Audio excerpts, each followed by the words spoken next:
Hello everyone, welcome back to your channel जय श्री राम। आज हम लोग अपने चैप्टर नंबर 4 प्लानिंग का एमसीक्यू प्रैक्टिस करेंगे। बिहार बोर्ड के लिए बेसिकली ये ज्यादा इंसिस्ट किया गया है क्योंकि ये मॉडल पेपर और एनसीईआरटी सबको मिक्स कर करके यहाँ पे मैं 15-20 एमसीक्यू सारे चैप्टर से करवा रहा हूं सो दैट, और क्वेश्चन तो यहीं से आएगा यार, टैगलाइन क्वेश्चन तो यहीं से आएगा। तो चलो विदाउट वेस्टिंग एनी टाइम हम लोग स्टार्ट करते हैं अपना चैप्टर नंबर 4 प्लानिंग। क्या है सर प्लानिंग? प्लानिंग का मतलब what to do, how to do, when to do, ये सब thinking in advance, thinking before acting, making assumption for the future, ये सब क्या है? प्लानिंग है। आ रहा बात समझ में? तो चलो प्लानिंग क्या है सर? प्लानिंग किस लिए किया जाता है? शॉर्ट टर्म के लिए, मिडिल टर्म के लिए, लॉन्ग टर्म के लिए। आपको मैंने बताया था कि अभी तुरंत कुछ करना है, शॉर्ट टर्म। आ रहा बात समझ में? मिडिल टर्म थोड़े दिन के लिए, और लॉन्ग टर्म प्लानिंग है सर, ये लॉन्ग टर्म प्लान है ना, कि ये अभी पॉलिसी बना दिया गया और ये सदा चलता रहेगा। तो ये तीनों के लिए होता है सर, इसीलिए फॉर ऑल टर्म। कोई दिक्कत सर नहीं। आ जाओ नेक्स्ट क्वेश्चन में। Planning is not the remedy of all the business evils, because बोला गया कि सिर्फ प्लानिंग कर लेना इसका ये निवारण नहीं है, यानी कि ये इसका सॉर्ट आउट नहीं है हर एक बिजनेस एविल्स का। यानी कि बिजनेस एविल्स का मतलब कि जो बिजनेस में आने वाला जो खतरा है उससे तुमको निवारण नहीं मिलने वाला है सिर्फ प्लानिंग करने से। क्यों? Because planning is generally biased and time consuming है। नहीं sir. Planning is a goal oriented है, इसलिए क्या? नहीं सर। कैसा बात करें तो फायदा ही है। Planning enable us to face future uncertainty, this is the right answer. क्यों सर? लास्ट वाला ही पढ़ लेते हैं। Planning improves competitive strength, planning improve competitive strength. तो ये तो एक स्ट्रेंथ हमें दे रहा है, कॉम्पिटिटिव स्ट्रेंथ दे रहा है, क्योंकि हम लोग प्री डिटरमाइंड है पहले से। तो ऑप्शन नंबर सी क्यों हुआ सर? प्लानिंग जो है ना वो इनेबल करता है कि हम लोग फेस करें फ्यूचर में आने वाले अनसर्टिनिटी से। तो अनसर्टिनिटी का मतलब कि lack of knowledge, what is the happen in the future, इससे हम लोगों को लैक ऑफ नॉलेज हो, यानी कि हम लोगों को जानकारी का अभाव हो, क्या आगे घटना घट जाएगा। हो सकता है राजस्थान से अभी हम लोगों ने रॉ मटेरियल खरीदा 20 लाख रुपया में, एक ट्रक रॉ मटेरियल, हो सकता है कि वो मध्य प्रदेश में 15 लाख में मिल रहा था। तो प्लान हमें कर लिया था ना, एडवांस पे कर दिया था ना। आ रहा बात समझ में? तो इसीलिए हम लोग अनसर्टेन। तो यहां पे ऑप्शन नंबर सी। कोई दिक्कत नहीं सर। टाइप्स ऑफ बजट, देखो ये तुम्हारा जो क्वेश्चन है ना, ये तुम्हारा किसी बुक में नहीं है कि कितने टाइप्स ऑफ बजट होते हैं, टाइप्स ऑफ प्लानिंग वगैरह है, ठीक है। लेकिन बेसिकली टाइप्स ऑफ बजट में हम लोग यहां पे टिक करना बेटा, अगर तुम्हारे एग्जाम में आ जाएगा तो 4 क्लियर है। 4 क्यों करेंगे हम लोग? सबसे पहले यहां पे तुम्हारा बजट जो होता है वो तुम्हारा पहला टाइप्स ऑफ बजट है तुम्हारा इंक्रीमेंटल बजट। जो भी तुम बजट बना रहे हो यहां पे हमेशा तुम उस बजट से 10% मार्जिन को ऐड करके चलोगे, 10% मार्जिन को ऐड करके चलोगे। जैसे जस्ट एग्जांपल के, ताकि हमारा इन फ्यूचर कभी भी कोई इन्फ्लेशन आ गया, जैसे मान के चलो महंगाई बढ़ गया, बजट तो हमने बनाया था यार कि 20 लाख रुपया का ही रॉ मटेरियल मंगाएंगे, 20 लाख रॉ मटेरियल का दाम है, तो तुमने बजट में भी 20 ही लाख लिखा था। आ रहा बात समझ में? इंक्रीमेंट हो गया, इंक्रीजमेंट हो गया। आ रहा बात समझ में? इंक्रीज कर गया इन्फ्लेशन के कारण, 5% महंगाई के कारण मान के चलो कि ये तुम्हारा 20 लाख रुपया बढ़ गया। 1 लाख रुपया इसमें 20 लाख का 5% कितना हो गया? 1 लाख रुपया तुम्हारा क्या हो गया? बढ़ गया। तो तुमने हमेशा 10% तुम्हें बेटा क्या करना है? मार्जिन ऐड करके चलना। ये पहला टाइप्स ऑफ बजट हो गया। दूसरा टाइप तुम्हारा क्या हो गया? एक्टिविटी बेस्ड बजट, यानी कि अब हम लोग काम करना स्टार्ट किए। दूसरा टाइप एक्टिविटी बेस्ड बजट, यानी कि अब हम लोग काम करना जब स्टार्ट किए तो उस टाइम का बजट, क्या आज का बजट बनाओ तो क्या है, आज मशीनरी में कितना फ्यूल लगेगा। आ रहा बात में? आज देखो तो कैसे क्या होगा। तीसरा types of budget value proposition budget, यानी कि वैल्यू प्रोपोजिशन बजट को का मतलब हो गया तुम्हारा कि जितने भी तुम्हारा आउटपुट है, जितना भी तुम्हारा आउटपुट है, वो आउटपुट में सारा कॉस्ट इन्वॉल्व है कि नहीं है, सारा कॉस्ट इन्वॉल्व है कि नहीं है, इसी को बोला जाता है वैल्यू प्रोपोजिशन बजट के यार देखो तो ये जो प्राइस डिटरमाइंड हमने किया कि एक पेन का 10 रुपया, तो इसमें टैक्स, इसमें रेंट, इसमें इंप्लॉय का सैलरी, इसमें मैन्युफैक्चरिंग कॉस्ट, हर एक चीज इंपोर्ट है, मतलब इन्वॉल्व है कि नहीं। और लास्ट टाइप तुम्हारा जीरो बेस्ड बजट, यानी कि अगर तुम्हारा रिसेशन आ गया बेटा तब तुम क्या करोगे? तब तुमको फिर से जीरो लेवल से बनाना पड़ेगा बजट। आ रहा बस में? तो बेसिकली ये तुम्हारे बुक में नहीं है, लेकिन चलो कोई बात नहीं, आपके अंकित सर आपके साथ 4 टाइप्स ऑफ बजट होता है, बेसिकली आपको इसमें टिक करके आना है। Next, a budget is prepared for किस लिए? लॉन्ग टर्म के लिए, शॉर्ट टर्म के लिए, जी हां सर, डेफिनिट पीरियड के लिए, जी हां सर। यानी कि इसका आंसर क्या हो जाएगा? All of this. सिर्फ लॉन्ग टर्म के लिए नहीं, शॉर्ट टर्म के लिए बजट बनाया जाता है। आज का चलो तो पार्टी करते हैं, बजट बनाओ, तो शॉर्ट टर्म हुआ ना। लॉन्ग टर्म के लिए भी हम लोग बजट बनाते हैं, डेफिनेट पीरियड एकदम निश्चित कालीन के लिए भी बजट बनाते हैं कि अभी के लिए, है ना। तो यानी कि ये ऑल ऑफ दीज हो जाएगा इसका आंसर। नेक्स्ट क्या हो जाएगा हमारा, which of the following is not related with plan. Budget banana plan में है, प्रोग्राम बनाना प्लान में आता है, प्रोसीजर बनाना प्लान में आता है, मोटिवेशन बनाना प्लान में नहीं आता है। और यहां पे क्या लिखा है, नॉट रिलेटेड, तो ऑप्शन नंबर डी क्या हो जाएगा सर, सही हो जाएगा। कोई दिक्कत समझने में, क्योंकि बेसिकली 8 टाइप ऑफ प्लान आप लोगों को मैंने पढ़ा रखा है, कोई दिक्कत नहीं। 8 टाइप ऑफ प्लान पढ़ा रखा है ना आप लोगों को, ऑब्जेक्टिव बनाना, स्ट्रैटेजी बनाना, प्रोसीजर बनाना, पॉलिसी बनाना, रूल बनाना, मेथड बनाना, प्रोग्राम बनाना, हो गया 8। आ रहा भाषा में, ये सब क्या है, टाइप्स ऑफ प्लान। तो उसमें कहां आया मोटिवेशन, बाकी सब तो आया ना, मोटिवेशन नहीं आया, इसलिए मोटिवेशन नहीं होगा। Next, planning involve what to do, क्या करना है, व्हेन टू डू, कब करना है, हाउ टू डू, कैसे करना है। तो क्या है सर, ऑप्शन नंबर डी, यानी कि राइट आंसर क्या हो जाएगा, डी, क्योंकि सब सही है, प्लानिंग में सब चीज होता है। नेक्स्ट क्या है तुम्हारा, planning is goal oriented, objective oriented, mental process, क्या है सर, तो प्लानिंग जो है वो सब कुछ है सर, गोल ओरिएंटेड भी है, ऑब्जेक्टिव ओरिएंटेड भी है और मेंटल प्रोसेस। प्लानिंग दिमाग से करते हैं ना, इसीलिए क्या हो जाएगा बेटा इसका आंसर, ऑल ऑफ दिस। कोई दिक्कत समझने में नहीं, बड़ा आसान चैप्टर है यार। Which of the following is not a limitation of plan. अब देखो ध्यान से समझना, यहां पे तुमसे क्या पूछ रहा है, कौन सा चीज लिमिटेशन नहीं है, लिमिटेशन नहीं है। तो रिजिडिटी लिमिटेशन है, प्लानिंग क्या है, रिजिडिटी है। अगर एक बार तुमने निर्णय ले लिया तो यू कैंट स्टेप बैक, तुम अपना निर्णय को बदल नहीं सकते हो बेटा, क्योंकि प्लान तुमने कर लिया, यानी कि एडवांस तुमने दे दिया, एडवांस तुमको वापस भी वो करेगा तो कुछ अमाउंट काट के करेगा, तो अल्टीमेटली वो लॉस का सब्जेक्ट है ना, आ रहा बात में। तो रिजिडिटी तो है, लिमिटेशन। वेस्टेज ऑफ टाइम, यहां पे वेस्टेज ऑफ टाइम लिख दिया है, लेकिन planning is a time consuming लिखना चाहिए था। वेस्टेज ऑफ टाइम भी है, क्योंकि टाइम भी लगता है प्लानिंग में। बेसिस ऑफ कंट्रोल, तो देखो यहां पे पूछ रहा लिमिटेशन, लिमिटेशन का मतलब होता है डिसएडवांटेज, डीमेरिट्स, यानी कि बुराइयां। तो यहां पे बेसिस ऑफ कंट्रोल, प्लानिंग क्या है, प्लान करोगे तब ना कंट्रोल करोगे। प्लान किए कि 70% लाना है सर, या 100% लाना है, या 90% लाना है, प्लान कर लिए।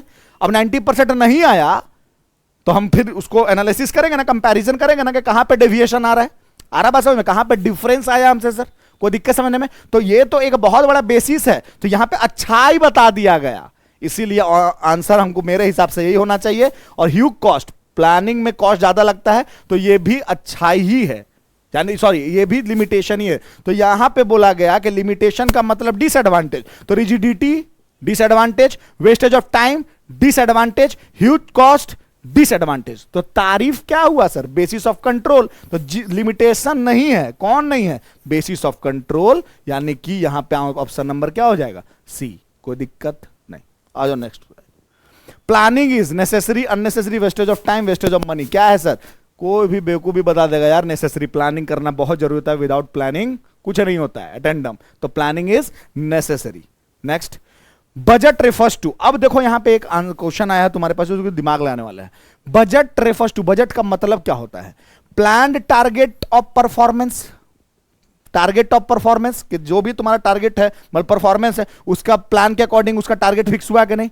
Use of handling future activities, कोई दिक्कत, systematic action and allocation of resources, statement of expected result expressed in the numerical terms. तो देखो यहां पे बोला गया कि बजट का मतलब क्या होता है, बजट रेफर्स टू का मतलब, बजट का मतलब क्या होता है। तो बजट कभी भी बनता है ना तो हमेशा पैसों से जिक्र किया जाता है, दाम लिखा जाता है, प्राइस लिखा जाता है। देखो रॉ मटेरियल का कितना दाम है, देखो फ्यूल का कितना लग रहा है, देखो टैक्स कितना लग रहा है। बजट बनाओ यानी कि फिगर में बनाओ, यानी कि न्यूमेरिकल टर्म में बनाओ। तो ऑप्शन नंबर डी, क्योंकि बजट जो होता है वो एक स्टेटमेंट होता है कि जो एक्सपेक्ट किया गया है रिजल्ट, उसको एक्सप्रेस्ड किया जाए, यानी कि उसको इंटरप्रेट किया जाए किस चीज में, न्यूमेरिकल टर्म में। कोई दिक्कत समझने में सर नहीं। नेक्स्ट, द प्लानिंग इज, कौन सा स्टेप ऑफ मैनेजमेंट, तो बेटा हमें पता है फंक्शंस ऑफ मैनेजमेंट 5, सबसे पहले प्लानिंग ही आता है। तो सबसे पहले फर्स्ट लिख देंगे यहां बिना कुछ देखे हुए, फर्स्ट, मीडियम, फाइनल, ऑप्शनल। तो पहला कौन सा स्टेप है मैनेजमेंट का, फर्स्ट ऑप्शन। नेक्स्ट क्या तुम्हारा, a plan is a trap to capture the future, यानी कि बोला गया कि दिस स्टेटमेंट इज ऑफ। ये कौन बोले हैं महाशय? यहां 4 महाशय का नाम लिखा हुआ है कि प्लान एक जाल है क्या फ्यूचर भविष्य को अपने कब्जे में लेने का। कौन बोले हैं? तो भाई साहब हमारे यहां पे न्यूमैन, हुर्ले, एलन, टेरी, ये कौन है इसमें से? तो यहां पे डेविड एलन बोले थे सर ये बात। डेविड एलन एक बहुत अच्छे बिजनेसमैन है, अमेरिका से बिलोंग करते हैं। तो डेविड एलन का ये कहना है कि प्लान जो है वो ट्रैप है, कोई दिक्कत नहीं sir. A good plan is, जो प्लान अच्छा होता है वो क्या खर्चीला होता है, टाइम कंज्यूमिंग होता है, फ्लेक्सिबल होता है, रिजिड होता है। तो मेरे हिसाब से इसमें आंसर जो होगा ना वो फ्लेक्सिबल होना चाहिए सर। फ्लेक्सिबल का मतलब होता है easy to implement between employ. आ रहा बात समझ में कि जो तुम्हारा प्लान है उसको सब लोग फेस कर ले रहा है, सब लोग अडॉप्ट कर ले रहा है ना। ऐसा प्लान तुमने नहीं बना दिया कि तुम बेटा तुम्हारा इंप्लॉय क्या कर रहा है, पोस्ट कर दे रहा है, खिलाफ चला जा रहा है। तो बताओ कोई दिक्कत समझने में? नहीं सर। तो यहां पे तुम्हारा गुड प्लान क्या हो जाएगा? फ्लेक्सिबल। तुम्हारा प्लान क्या है? फ्लेक्सिबल है sir. Next, of all managerial activity planning is the beginning. कोई दिक्कत नहीं सर। प्लानिंग क्या होता है? शुरुआत होती है प्लान से। According to George R Terry the types of planning are. अब देखो यहां पे एक तुमको चौंकाने वाला सवाल, तुमको कंफ्यूज करने वाला सवाल बेटा दे दिया, जो सब स्टूडेंट 99% पढ़ाया हुआ मेरा स्टूडेंट मार देगा टिक ए नंबर में, क्योंकि किताब में दिया हुआ है 8 types of plan, not planning. कोई दिक्कत समझने में? नहीं। देखो मैं क्या बोलना चाह रहा हूं, ध्यान समझ लो। यहां पे पूछ रहा टाइप्स ऑफ प्लानिंग, तो यहां पे किताब में दिया ही हुआ नहीं है। जैसे बजट मैंने समझाया था ना, तो किताब में दिया ही हुआ नहीं है टाइप्स ऑफ प्लानिंग, लेकिन तुम्हारा से क्वेश्चन पूछेगा। ये 100% है कि आता है क्वेश्चन ये, ठीक है। तो तुमको और सब बच्चा मार देगा 8 टाइप्स ऑफ प्लान। सर आप ही ने तो पढ़ाया था, objective, procedure, policy, rule, programme, method, strategy, आप ही ने पढ़ाया था 8 टाइप। तो मार के आ गए हम, तो बेटा गलत हो जाएगा वो। आपको किस में मारना है? प्लान अगर पूछेगा, how many types of plan, PLAN, plan, तब आपको बेटा 8 में टिक करना है। अगर प्लानिंग पूछ दिया तब आप यहां पे 4 में टिक करोगे सर। किस में टिक करोगे? 4 में। कौन कौन सा प्लानिंग होता है सर बताइएगा जरा। तो बेसिकली यहां पे तुम्हारा 4 टाइप्स ऑफ प्लान हो गया। पहला स्ट्रेटेजिक प्लान, दूसरा टैक्टिकल प्लान, तीसरा ऑपरेशनल प्लान, और लास्ट कॉन्टीजेंसी प्लान।